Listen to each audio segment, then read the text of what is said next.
Aqui a gente não fica filosofando só por filosofar, mas busca alguma coisa que preste para a sua vida. Hoje nós vamos falar daquilo que a gente mais faz aqui nessa jossa. Se curtir, senta o dedo e compartilha, beleza? Então senta o dedo, então senta o dedo, então senta o dedo. Bem-vindos ao Crente Cético, o canal mais abençoado da galáxia. Contra os mitos, a religiosidade, o radicalismo e com o humor que você já conhece. Bora lá pro vídeo?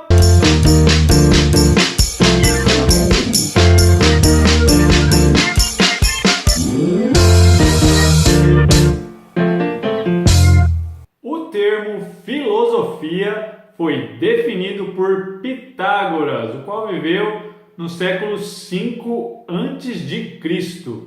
Significa literalmente amor, filo, pela sabedoria, sofia. Ela só estuda questões gerais como a existência humana, o conhecimento, a linguagem, os valores morais do universo como um todo. Ela se distingue da religião por não usar a fé e se distingue também da ciência pelo fato de não usar experimentação. A filosofia usa argumentação racional, exercícios de pensamento. Aproveitando o embalo, eu vou fazer para você duas perguntas. Você já ouviu falar de Platão ou Aristóteles? Bem, eu imagino que a resposta deve ter sido sim, pois esses filósofos gregos são personagens bem conhecidos, certo? Bom, a segunda pergunta é a seguinte: você já ouviu falar de Xenofonte? Pois é, eu imagino que a resposta deve ter sido não. Esse cara é menos conhecido. Fiz isso para chamar a tua atenção a dois aspectos do conhecimento humano. Um deles é conhecido e é visto como bom ou ideal. Bom, sem dúvida, o Platão e seu discípulo Aristóteles foram ícones da filosofia grega, e eu não tiro o devido mérito deles, certo? Mas o que o pessoal por aí não sabe é sobre os defeitos que eles tinham. E quando eu me refiro a defeitos, eu não estou dizendo simplesmente alguma coisa comum do tipo ser esquentado, ser lento ou tímido. Eu quero trazer à tona a limitação mental que todos nós temos, especialmente aqueles que são considerados como referência de pensadores. A economia é um assunto revelador sobre a dificuldade e sucesso das pessoas em processar questões práticas do dia a dia. Vamos ver uns exemplos. De acordo com o livro A História do Dinheiro, de Jack Weatherford, algumas ideias de Platão incluíam o banimento do ouro e prata, além de todo o dinheiro estrangeiro. Além disso, ele achava que a economia deveria ser excessivamente regulamentada. Olha só, os mercados, por exemplo, deveriam abrir apenas 3 vezes ao mês. É isso mesmo. Em cada dia vendia-se um tipo de produto. No primeiro dia o pessoal só venderia grãos, ok? Depois de 10 dias venderia-se apenas líquidos. Após 10 dias era a vez do comércio de animais, escravos e produtos como roupas, artigos de couro e afins. Platão também achava que os homens honestos não deveriam ser ricos, ou, em outras palavras, quanto mais rico o homem, menos honesto e virtuoso ele deveria ser. Outro absurdo é a punição das pessoas que comprassem ou vendessem qualquer casa ou terra loteada. O discípulo de Platão, Aristóteles, não concordava com o seu mestre, né? Tem uma notícia boa, outra ruim, né? Mas também ele tinha sua própria coleção de bizarrices. Achava, por exemplo, que o preço de algo não deveria ser igual para todas as pessoas, mas que os mais pobres deveriam pagar menos porque tinham menos condições. Apesar de ter intenções boas, eu não preciso dizer que isso iria em algum momento dar problema, não é mesmo? Podemos dar uma colher de chá para eles, visto que os mercados estavam nascendo naquela época. Mas a maioria das pessoas daquele período, mesmo que não eram vistas como muito inteligentes, pegaram bem rápido como as coisas funcionavam. Uma das principais virtudes dos gregos era a praticidade, e por isso eles foram muito prósperos. O cara que melhor demonstra isso é o nosso ilustre desconhecido, o Xenofonte. Ele foi político, professor, general e escritor, mas é mais fácil defini-lo como um filósofo prático. Em uma de suas obras, Anabases, ele descreve como foi a sua aventura como general no retorno para casa após uma campanha vitoriosa na Pérsia. O exército grego estava a pé a centenas de quilômetros de casa, marchando por terras inimigas. Mesmo assim, Xenofonte não aumentou coisa alguma. Nada de heróis, deuses, fenômenos sobrenaturais ou qualquer coisa do tipo, como havia nas obras de Homero, por exemplo. Só foi descrita a viagem e como foram solucionadas as buchas do dia a dia, o que já dava conta da emoção na história. Xenofonte também escreveu a obra O Economicus, palavra de onde vem economia, na qual ele descreve a administração de um lar. Essa era uma atividade deixada para as mulheres e desvalorizada pelas maiorias dos cidadãos e pensadores da época. A obra é feita na forma de diálogo entre Sócrates, outro conhecido filósofo, e Istíochos, um dos homens mais ricos de negócios em Atenas, outro desconhecido para nós hoje. Esse cara surgiu como o principal personagem da história, né? Demonstrando conhecimento prático e um modo de vida simples. Essa questão não está presente só na antiguidade, mas é relevante também em nossos dias, nos quais, mesmo com o grande avanço científico e tecnológico, muitos mitos persistem na mente das pessoas. Até aí, alguém pode dizer, não existe nada muito grave. Isso sempre existiu ao longo da história. Mas o grande problema é o alto nível de disfarce que as ideias erradas assumiram, levando muitas pessoas a trabalharem exaustivamente em vão, correndo atrás de ilusões. Lançarei outros materiais na playlist de mitos, para a qual não faltam assuntos, gente. É a playlist que mais tem vídeos, certo?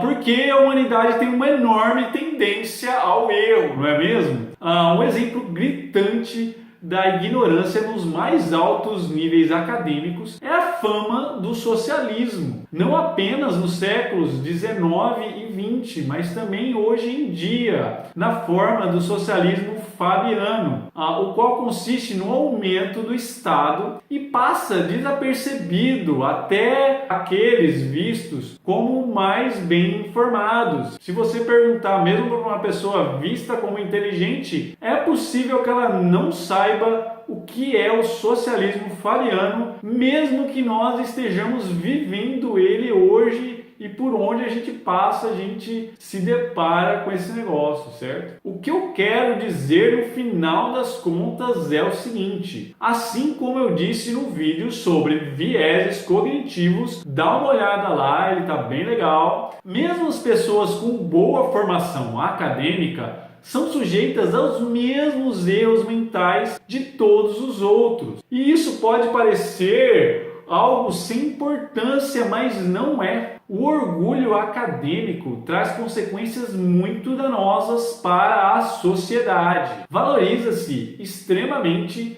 certas áreas do conhecimento, certas condutas e procedimentos. Atribui-se mérito àqueles que obedecem fielmente a um sistema opressor financiado pelas elites. A consciência e a crítica ao mesmo modo errado como as coisas têm andado, enfim, a consciência e a crítica são negligenciadas, são abandonadas e completamente esquecidas. Isso causa uma corrida, por exemplo, por cursos superiores e outros títulos, disputada por pessoas que não gostam do conhecimento verdadeiro, mas só querem status, posição social, além de se acharem superiores aos outros. Financia-se e recompensa-se a arrogância, o orgulho, o egoísmo e um sistema que alimenta privilegiados políticos e mantém o controle do Estado sobre a população,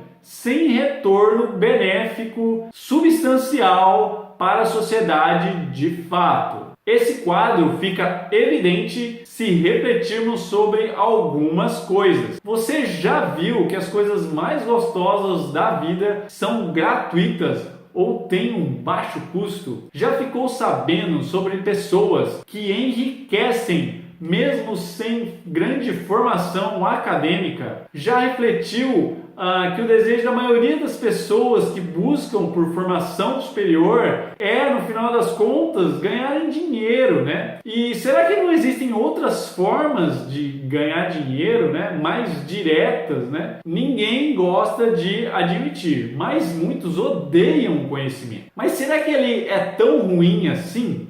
Posso sugerir de onde vem tanto ódio, de um sistema educacional péssimo, que não valoriza as capacidades e o esforço individuais, mas domestica as pessoas a buscarem as metas de outros, não delas mesmas. Indivíduos felizes são úteis para o sistema enquanto puderem fornecer trabalho e recursos. Por isso, eu desisti, por enquanto, de fazer mestrado. E hoje eu me dedico a algo muito gratificante para mim: expor ideias, as quais são, de fato, úteis para as pessoas, pois ajudam elas a abrirem as suas mentes para serem livres de todas as ilusões do sistema opressor, o qual nos permeia, né? Está à volta de nós a todo momento. Já sofri muito pela falta de propósito da busca em fazer a vontade dessa horda de zumbis que não sabem o que fazem. Tem um ditado muito interessante nos Estados Unidos: se você é tão inteligente, por que você não é rico? E eu não estou exaltando dinheiro, mas infelizmente nós sabemos a verdade. Muitos buscam só o lado financeiro mesmo. Se é este o seu objetivo, busque o direito. Mas eu te dou um conselho: não abra mão da tua felicidade. Isso não vale a pena, certo?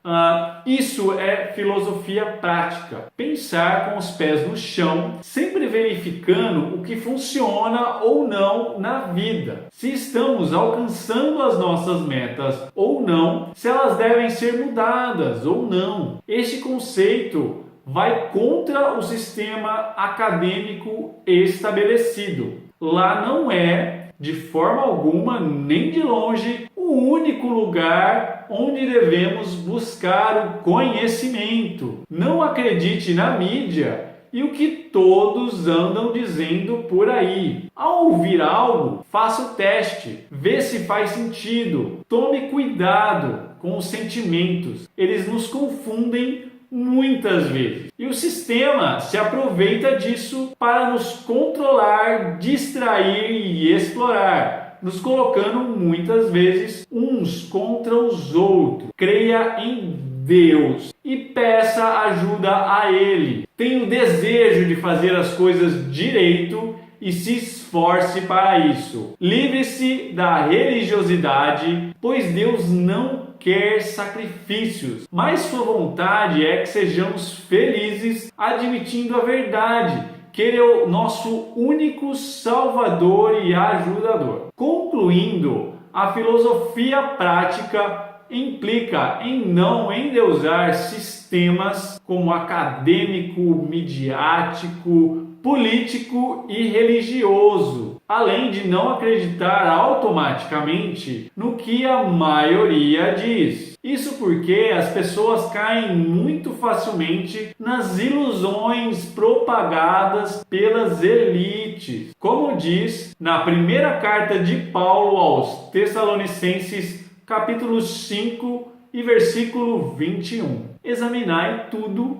retende o bem. Deus te fez capaz para buscar o conhecimento e Ele deu a sua palavra como uma excelente referência. Estou disposto a te ajudar na medida do possível, ok? Estamos aqui. Deixe aí a sua visão, a sua opinião nos comentários. Gente, por esse vídeo é isso. Muito obrigado por me acompanharem até aqui. Valeu, tchau, até mais!